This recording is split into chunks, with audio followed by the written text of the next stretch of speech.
दोस्तों हमने अपने हड़प्पा सभ्यता वाले लेक्चर के अंदर आपको बताया कि हड़प्पा सभ्यता में क्या क्या होता है क्या क्या नहीं। उसके बाद हमने नामकरण वाली पहेली ली कि भाई नामकरण कैसे हुआ इसका। हड़प्पा सभ्यता स्थल जो है पहले नंबर पे यही स्थल खोजा गया था, इस अकॉर्डिंग ही नाम था। उसके बाद में हमने बताया कि उत्तर पश्चिमी सीमा पे कौन से हैं। फिर हमने आगे हड़प्पा के बारे में बताया कि भाई ये रावी नदी के तट पे हड़प्पा मिलता है 1921। उसके बाद में हमने ये दयाराम साहनी और माधव स्वरूप वस्त इन्होंने मतलब ये खोज की थी। उसके बाद में मोहनजोदारो जो कि पाकिस्तान के सिंध प्रांत के लड़काना डिस्ट्रिक्ट में सिंधु नदी 1922।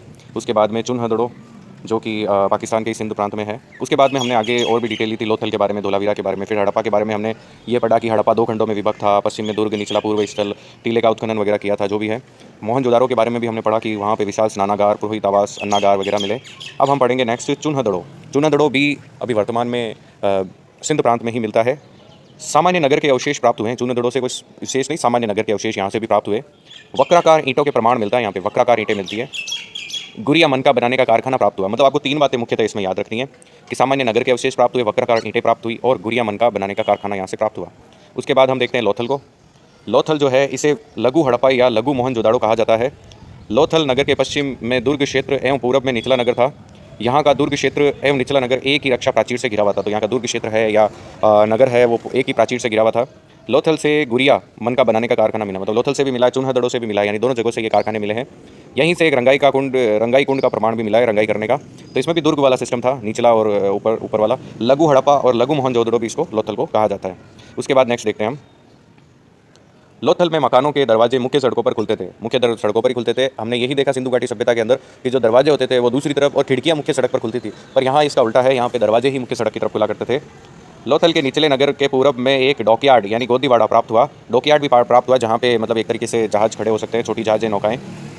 यह पक्की ईंटों से निर्मित है। डॉकयार्ड जो है पक्की ईंटों से निर्मित है। इसका आकार 218 मीटर लंबा, 218 मीटर बहुत ज़्यादा होता है, 218 मीटर के करीब तो लंबा है ये, 36 मीटर चौड़ा है और 3.3 मीटर गहरा है। तो ये डॉकयार्ड काफ़ी बड़ा है एक तरीके से देखें तो ये आपको याद रखना, 218 मीटर लंबा, 36 मीटर चौड़ा और 3.3 मीटर गहरा। उसके बाद में हम देखते हैं धोलावीरा। धोलावीरा जो है, धोलावीरा यह भारत स्थित सिंधु सभ्यता का सबसे बड़ा नगर है। धोलावीरा इससे बड़ा मतलब मिला है, राखी गढ़ी मिला है, लेकिन ये वैसे सबसे बड़ा माना जाता है। धोलावीरा नगर अन्य नगरों की योजना से भिन्न योजना में बसाया गया है।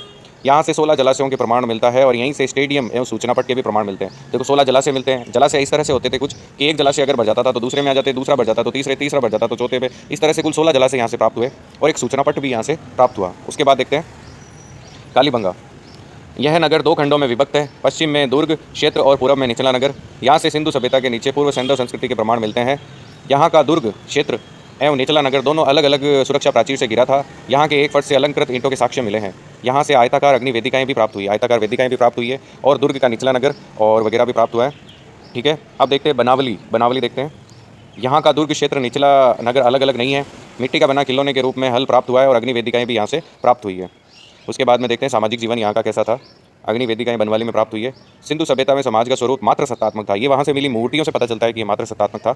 सैंधव समाज में कई वर्गों में अस्तित्व के प्रमाण मिले हैं। सैंधव समाज को विभिन्न वर्गों में बांटा जा सकता है। विद्वान वर्ग जो कि पुरोहित था, वैद्य थे, यहाँ पे शिक्षक थे, ज्योतिषी थे, वो विद्वान वर्ग में आते थे सारे। योद्धा वर्ग जो होते थे वो लड़ाकू वर्ग के होते थे और इस वर्ग में आपके योद्धा वर्ग आते थे। व्यापारी वर्ग जो होते थे वो शिल्पी वर्ग होते और श्रमिक वर्ग होते थे। तो कुल मिला के यहाँ का ये सिस्टम था। सैंधव समाज के व्यापारियों में महत्वपूर्ण स्थान रहा था, क्योंकि इसको हम व्यापारियों की ही सभ्यता बोल सकते हैं। सब भोजन, सैंधववासी शाकाहारी मांसाहारी दोनों प्रकार का भोजन करते थे। मांस, मछली, दूध का प्रयोग करते थे। औषधियों के रूप में शिलाजीत और समुद्र का फैन और नींबू का प्रयोग भी करते होंगे, मतलब ये उन्होंने आशा लगाई। बाकी शाकाहारी और मांसाहारी दोनों प्रकार के होते थे। वस्त्र, सिंधु सभ्यता के सभी स्थल से किसी भी निर्मित वस्त्र के साक्ष्य नहीं मिला है। सैंधववासी सूती एवं ऊनी दोनों प्रकार के वस्त्र पहनते थे। वैसे कोई वस्त्र का साक्ष्य नहीं मिला, क्योंकि वस्त्र एक खत्म होने वाली चीज़ है जो समय के साथ खराब हो जाती है, लेकिन यहाँ के लोग सूती वस्त्र और ऊनी वस्त्रों का प्रयोग जरूर करते होंगे।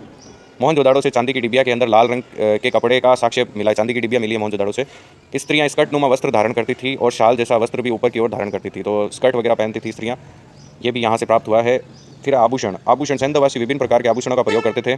आभूषण सोना, चांदी, तांबा एवं कांसे से निर्मित होते थे। इसके अतिरिक्त कीमती पत्थरों, साधारण पत्थरों, मिट्टी और हाथी दांत से भी आभूषण बनाए जाते थे। मुख्य आभूषणों में हार, बाजूबंद, बालपिन, अंगूठी, चूड़ियाँ आदि का प्रयोग करते थे।